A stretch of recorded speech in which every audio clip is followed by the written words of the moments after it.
एक John Lennon करके European countries में जॉन लेनन नाम का एक गायक था, इंग्लिश गायक। जैसे पॉप सिंगर होते हैं, इस तरह से एक गायक था और वो कुछ स्क्रिप्ट्स भी लिखा करता था। एक दिन उसने अपने एक शो के दौरान, बहुत बड़ा शो था, बहुत बड़ा कंसर्ट था, और उस कंसर्ट में उसने क्या किया, जब उसने देखा कि उसकी प्रसिद्धि बढ़ गई है, लोग उसको वाह वाह कर रहे हैं, और उसने लोगों के बीच में कहा कि एक दिन क्रिश्चियनिटी का अंत हो जाएगा, अब मसीहत नहीं बचेगी।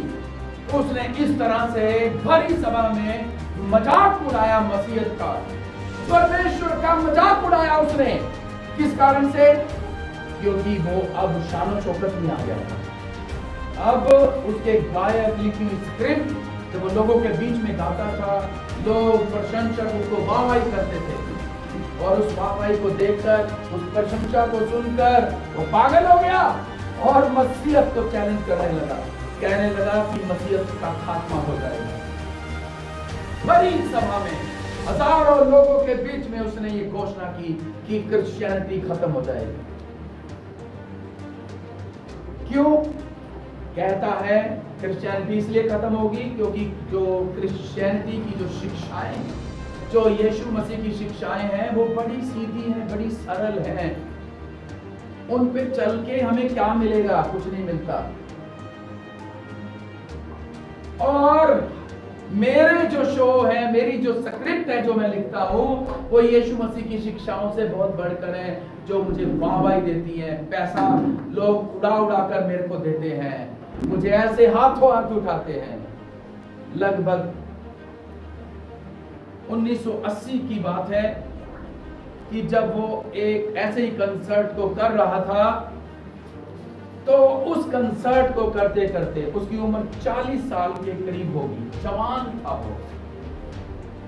उसके अपने ही किसी फैन ने, प्रशंसक ने उसके ऊपर अंधाधुंध फायरिंग कर दिया, और लगभग 6 राउंड फायर उसके सीने पर लगे और वो वहीं पर डेड हो गया।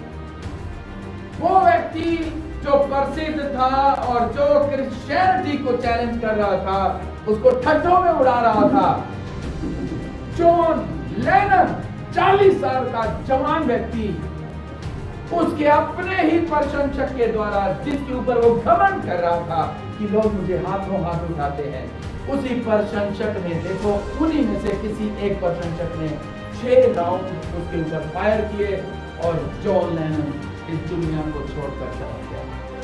मसीहत आज भी वहीं पर है, पर जॉन लेनन, खुदा को ठट्ठों में उड़ाने वाला व्यक्ति, आज इस दुनिया में नहीं है। अधिक जानकारी के लिए आप हमारे दिए गए प्रेयर लाइन नंबर पर 2400 घंटे कॉल कर सकते हैं।